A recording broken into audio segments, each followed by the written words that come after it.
What's up, everybody? It's Fireplace Friday. I'm your host, Jeremy, with Fluesbrothers Chimney Service here in Fluesbrothers World Headquarters in Kansas City, Kansas.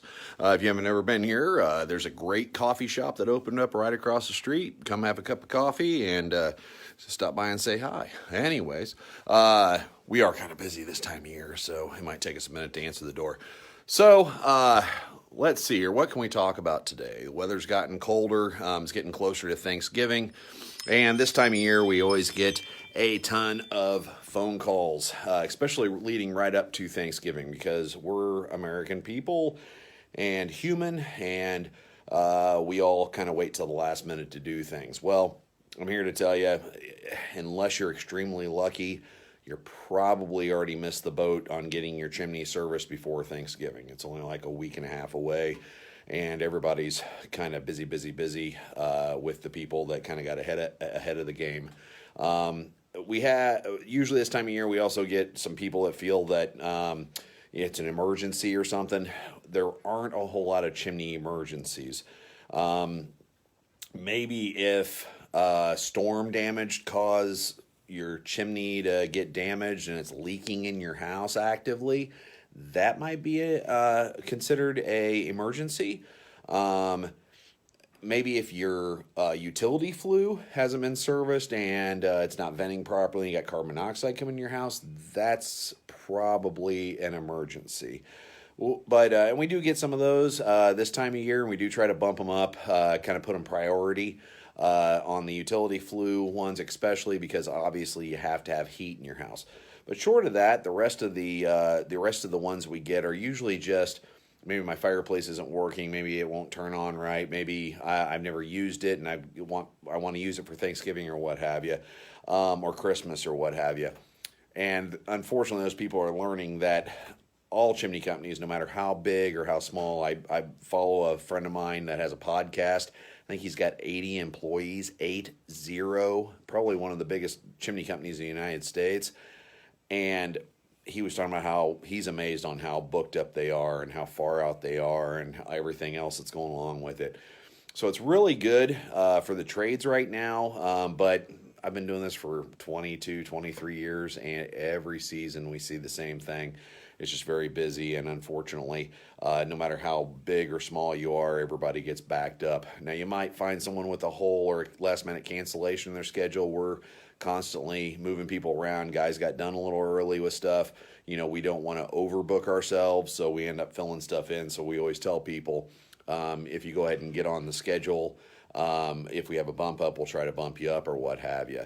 But if you're calling around to find that magical unicorn that can get to you within the next week or two, then call around first and then give us a call back, because the reason we don't book people that are going to keep calling around or look for somebody faster or what have you, regardless of all the other stuff that's a lot more important, like certification, knowledge, what have you. They're just desperate. They feel, I got to get somebody out here. I don't care who that person is. Could be a convict, could be somebody who doesn't know what they're doing, but the side of their truck says chimney, or they say they can work on a chimney, or they say they know what they're talking about. I'm going to get them out here, which is kind of not a good way. But sometimes urgency clouds the mind, and they find out real fast. It's amazing how many people call and they find out, man, you're kidding. I can't get this done. You guys are booked out for a month or whatever. Hey, when it gets cold outside, it's kind of like, hey, I want to go to this all-inclusive hotel over Christmas, and lo and behold, it's booked because they only have so many rooms. And then they tell you, well, usually people book 2 or 3 years in advance, and that's kind of the way all chimney sweep companies are. So anyways, we've talked about that enough. What are we going to talk about today? So another thing that popped up in the past week was a gentleman was confused, had never had his chimney serviced, and after we were all said and done, he goes, where's my video? And we go, what video? Well, I was told I was getting a video scan. Okay, well, it is a video scan, but we take still photos of any things, good, bad, ugly, et cetera, et cetera. And as we're running a camera up the chimney. So I'm going to show you what one of these chimney cameras looks like. So there's many different brands on the market. We use a camera that a chimney sweep made, and they are out of Iowa. It's called a ChimScan. Very good company, friends of mine. Cameras, we're putting them up dirty chimneys and clean chimneys and other things. Sometimes we got to use it on repairs. Sometimes they get damaged, and sometimes we got to send them off for repair. In fact, I've got one to send off for repair if Tom and Esther Urban are watching this. What's up? Shout out. And we'll be sending you a camera here real soon. I think we own like 9 or 10 of these things. We keep a couple of backups, which if you look behind me, they, just like all electronics, if you have any electronics in your vehicle this time of year, you probably need to get them out because the cold weather can ruin them. So we've got a bunch on the shelf here.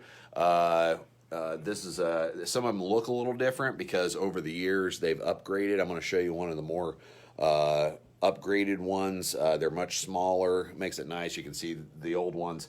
It seems like they were really big and they got smaller over the years, which everything has. I mean, look at the telephones we used to use. Now we have these itty bitty phones, or earpieces. So let me grab this. Let's grab it together here. So we're just gonna grab this one right off the shelf here. Can I see it? There it is. This is one of the more common units that we use. It's got cord reel. See the ChimScan on the bottom of it. It's got a serial number, so if anybody loses it or steals it or what have you. It has this little camera here. I'm going to try to do this one-handed, but I might have to set the phone down here for a moment. So this is the camera device. It's got a little light thing here. It's got the camera here. The camera also has like an infrared in it so you can see in the dark, but the extra light makes it real nice. I'm going to turn it on just for a sec to show you, see how bright it is. And then we turn it off so we can see inside that deep, dark flue really well. This camera comes out of the housing so we can run it at different angles, or if it's a smaller pipe, etc. It takes a little centering device here to keep it centered in the flue as the technician's running it up and turning it around and everything else. Whoop, sorry, I'm trying to drop the phone. So let me turn this around. So this is the camera device. This is a cord reel right here. It's got the plug-in. So we're going to plug it in. All right, maybe. Sorry, I'll have to get to it over here. Go figure, old building that has to have a bunch of different plugs. All right, we're going to unplug this, and we'll plug this in. We need to add more outlets in this building. Old building, they didn't have as much electricity back then. Okay, so this end right here is the cord. People might ask, well, why don't you have a cordless one? We found that cordless ones aren't very reliable. They lose signal and stuff going up the chimney. So I'm going to hook this in together.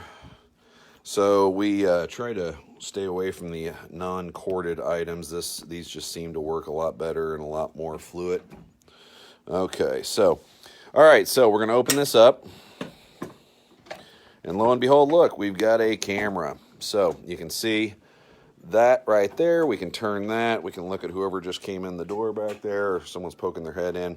There I am. So as we're running it up the chimney, we're going to, and I think it just shut off. That's okay. I don't have it hooked up very well, but we're going to run it up the chimney, and we're going to check everything. And as we're checking it, if we see something, good, bad, or ugly, we're going to take a photo of this screen right here so we can document that and put it into your file.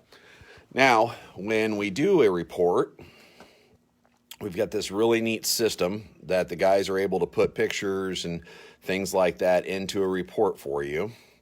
And this is kind of a little example of what the report looks like. And you're going to get this emailed to you, so we save paper and don't waste a bunch of ink, save the planet. And then we have these very simple, everything's kind of laid out here. So picture a front of home. That way the technician knows I need to take a picture of the front of the home. And you know that that's the picture of the front of your home. Fireplace location in the home. We got a main room, level of evaluation performed to level 1. Then we have a little disclaimer. NFPA, which is the National Fire Protection Agency, recommends that all chimneys be inspected annually and cleaned as necessary. And then our big thing, check the damper to ensure it's open before use.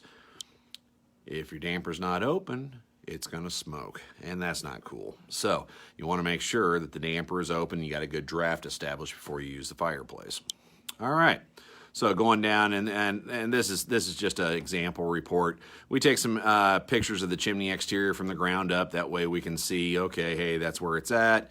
If we end up doing any repairs, we know what we need to do there. All right, chimney exterior. Are there any spalled brick, like damaged brick? We've got pictures. Chimney need to be rebuilt. You know, we do. It's pretty comprehensive. I don't want to go line by line. This will take an hour. But as you can see, it's very straightforward, very easy. So the important part of this, and the reason I'm going over this is this time of year, people are always busy. And maybe they couldn't be at the appointment. First things first, we've talked about this before, always try to be at your appointment. It's a lot easier to understand. Chimneys are confusing. It's not something that you see every day. Maybe the first time you ever heard or seen something like that in your life. It's a lot easier if you're live and the technician's there. They can answer any of these questions. But we do these great reports that are very detailed, very simplistic to look at, got pictures and everything. So if you can't be there, before you call with questions or going, hey, can I take time out of the technician's busy day and have him call me and explain what he found on my chimney? It's very confusing, very hard to do that over the phone. So if you can't be there, first, before you call for clarification on something, all the details of what the technicians find, whether it's our company or any other company, are listed in a report. Now, not every company, keep in mind, using service companies is not like buying televisions. It's not a commodity. We don't all use the same stuff. We don't all provide the same level of service, and God knows we all don't have the same amount of knowledge. I've got every certification there is. My guys get all their certification. I can show you the list and stuff. When they work here, they've got to meet certain guidelines and education guidelines and everything. We're very stringent on that because we want to do a good job. We want these guys to be the best in the industry. So this is what we have chosen. This is the report system we have. We try to make it very simple, but it takes time for that to be put together, and it's there for your benefit. So before you call with any questions or anything, read the report, go down that, make sure you got your paperwork, make sure whatever email address you gave us when you set it up, and review all that stuff. Look at all the photos, read the report and everything, because so many times we find when people call up and they go, can you explain this report? I wasn't at the house. And then we try to explain it over the phone. We find out that they didn't even look at the report or anything. Well, of course you don't understand, because you haven't looked at any of the details or anything. That way you're kind of set up to win. So if you have more questions after that, but you'd be amazed on how many times we go, hey, did you get the paperwork, read the report? Oh yeah, let me do that. And then all their questions are answered. So then when they call back, they go, hey, I saw that I have some issues here or there, and I got your estimate, and I read the report, and I understand it. Let's go ahead and get this fixed or that fixed. Or maybe they have a detailed question like, hey, how do you do that? Or I saw this, but I'm a bit confused by that. So that's kind of the big thing you want to do. If you hire a chimney service, you might ask them, hey, do you do a video scan? Because if you don't do a video scan and you're just shining a flashlight up or whatever, we don't do a quick PT, we don't do a shine the flashlight thing. We only look with a flashlight to see anything visually we see, but we always run a camera on the chimney because you can't see everything. You can't. You're just denying accuracy and safety and everything. You really need to. It's kind of like going to the doctor and you go, I think I've got something going on in my chest. And every time I do this or that, and the doctor just kind of takes a look at you and goes, well, I think you're okay. Here you go. No, I think I'd rather have the specialist run a camera in my throat and see, do I have acid reflux? Do I have cancer? Do I have this? Do I have that?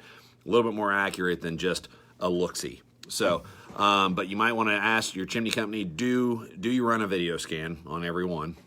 Maybe what kind of camera are you using? And then when you're done, do you do a report? And does that report have photos in it and everything else?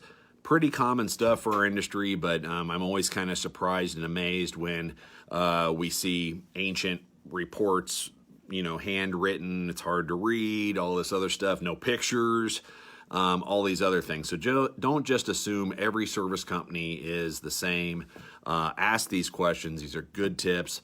And there you go. There's my tip for the week. All right. I'm going to go ahead and let you go because we're going to keep on getting busy. It's Friday. We want to get some stuff done before the weekend. I thank all of you. It's a nice, cool day. Going to be a nice, cool weekend. It's going to warm up a little bit in Kansas City, a little bit next week. So maybe not best fireplace weather for the entire day, but this weekend I think it's going to be a little chillier. I think it's in the 40s, maybe low 50s today. Good fireplace weather. Good cozy up and watch a movie weather. So anyways, we'll see you next week. Have a great weekend. And this is Fireplace Friday. See you later.